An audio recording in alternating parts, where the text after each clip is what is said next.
Episode 4, the peak of humiliation. For 8 years, I played the part. I graduated from Indiana University. I moved into a place in Chicago. I started a career in tech sales.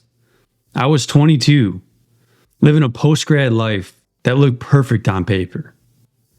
The only inconvenience that I had was a scan every 3-4 months. But that's the thing about cancer. It's invisible. On the outside, you're hitting goal, grabbing drinks with friends. And on the inside, you're scared. Cancer is persistent. You know the doctors are only treating symptoms. You're basically playing a 3-month game of Russian roulette.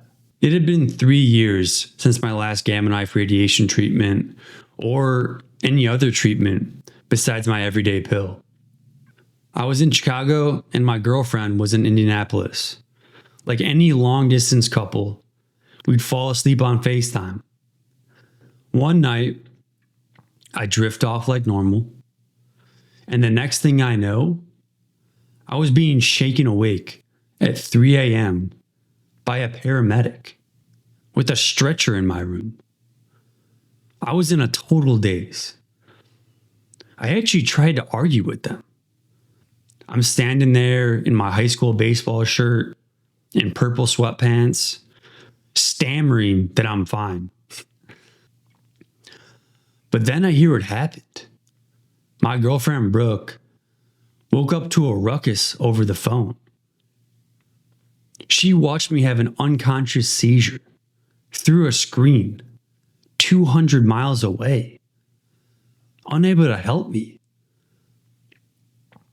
She called my roommates and parents 30 times each until someone finally picked up. Imagine that, watching the person you love seize uncontrollably over the phone. I felt so bad for Brooke. I didn't want to believe it, but the war was officially back on. So I'm going to pull an MRI from my brain right before that incident. And as you can see, there's a couple of areas here. So the first area is a large fluid area, which is the darkest part that you can see on this scan here. And yeah, again, that was just a cyst that was forming with some fluid in there. And we weren't really sure if that was post-radiation necrosis or just some swelling or what that really was. So, and again, I wasn't having any side effects. So, we're not going to intervene if there's no reason to. So that was the first area. Then just adjacent to that is a little white enhancement where that was an area that was treated 3 years prior with gamma knife radiation. And it hadn't grown in 3 years. It remained stable. And again, wasn't causing any side effects. So there's no reason to intervene. We basically just sit and wait and see what happens. And again, we didn't know if this was post-radiation necrosis or scar tissue or really what it was. So that's what my scan looked like. And the measurements there were, the fluid area was 4 centimeters and the little area is just barely a centimeter. But man, I wouldn't wish a seizure on my worst enemy. It's not just shaking. It's the total loss of control over your own body. It's an out-of-body experience. It's crazy watching your own leg twitch, and you can't do anything about it.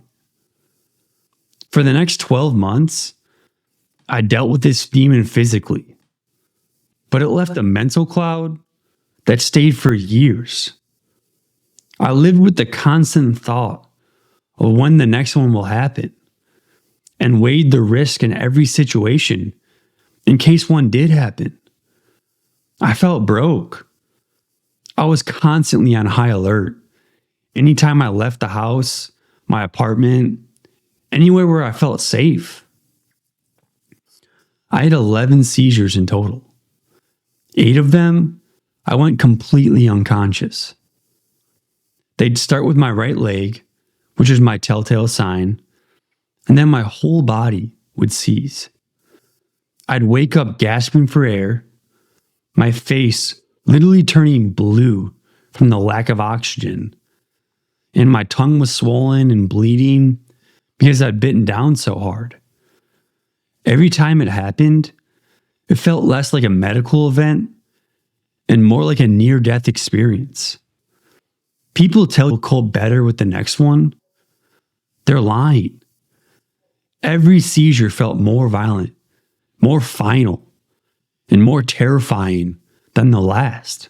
But the peak of humiliation happened on Wells Street in Chicago.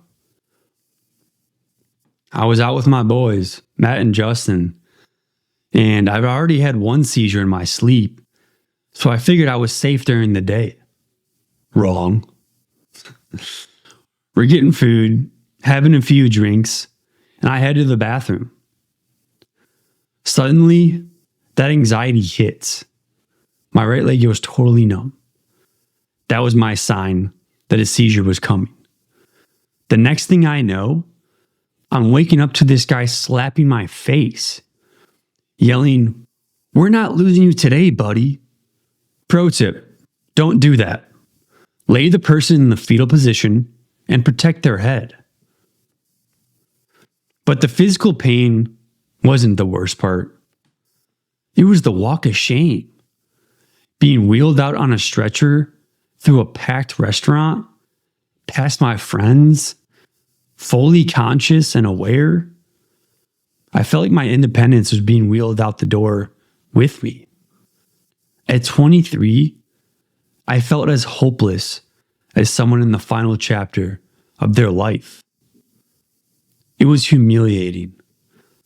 And I still think about that day. But I realized there's nothing that I could have done to avoid it. I mean, I could have stayed in bed all day, so I don't regret it.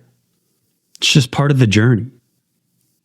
All while this was happening, my lungs, which had been clear since 2014, decided to join in. I got a CT scan that showed cloudiness in my lungs. My oncologist, and she was just doing her job, but totally ignoring my quality of life, sent me in for a cervical mediastinoscopy. And that's just a fancy word for cutting a hole in my neck to biopsy one of my lymph nodes. I went under and got a 1-inch scar across my throat. And for what? I had pneumonia. They treated me like a cancer patient instead of a human being. It felt like I was being picked apart. But the real threat was the cyst forming in my brain from post-radiation necrosis. It was leaking fluid into my motor functions, creating the seizures. I was aware a second brain surgery was at least a possibility, but at 15, for my first brain surgery, I was a passenger. At 24, I was the one who had to sign the papers and fully grasp the situation. I was scared. So I'm going to pull up a picture of me the night before the brain surgery, and I'm getting an EEG test here where they're just monitoring my brain activity just to see what's really causing these seizures. So no one was really positive at that moment. So we just wanted to monitor to make sure in case a seizure did happen the night before. But as you can see, there's just a bunch of wires attached to my head, just monitoring all my brain activity. So yeah, just me in a Equinox shirt, throwing up a peace sign, doing an EEG. So I thought it was a cool picture. All right, so now comes March 29th, 2022, my second brain surgery. They cut back into my skull to resect the cyst and remove some dead tissue. And I went for a PR and got home 24 hours after the brain surgery. But that's when the dark days hit.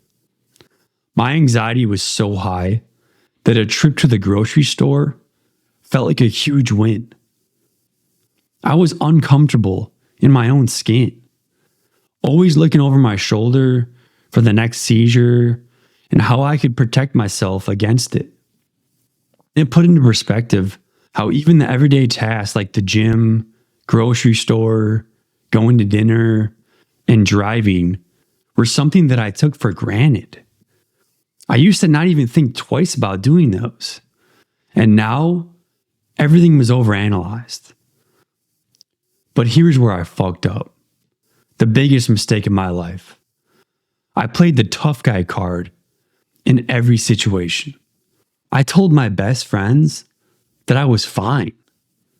I didn't want to seem vulnerable.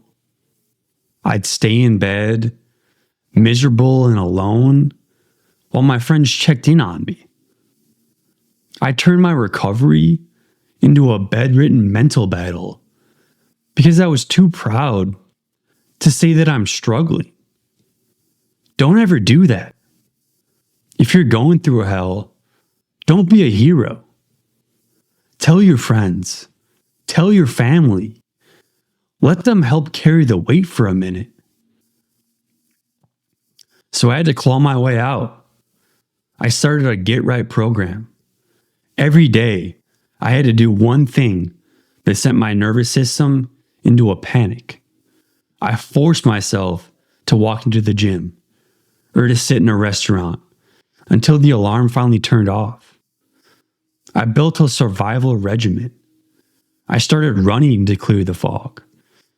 I did EMDR therapy for PTSD. I read Goggins' books and watched motivational videos daily. I started journaling every day to check in with myself. Mental illness is no joke. It's hard to grow and stay past it. Not to mention, I was tapering off anti-seizure meds, which is like coming off a hard drug. I had brain fog, speech issues, anxiety, self-doubt, and it felt like I was rocking on a boat for months. But slowly, the fog lifted. I moved to Lincoln Park. I started seeing my friends again. And for the first time in years, I wasn't on autopilot. I had to realize that even if my body was glitching, my mind was still mine to weaponize. I was done being the guy on the stretcher. I was done being the emergency.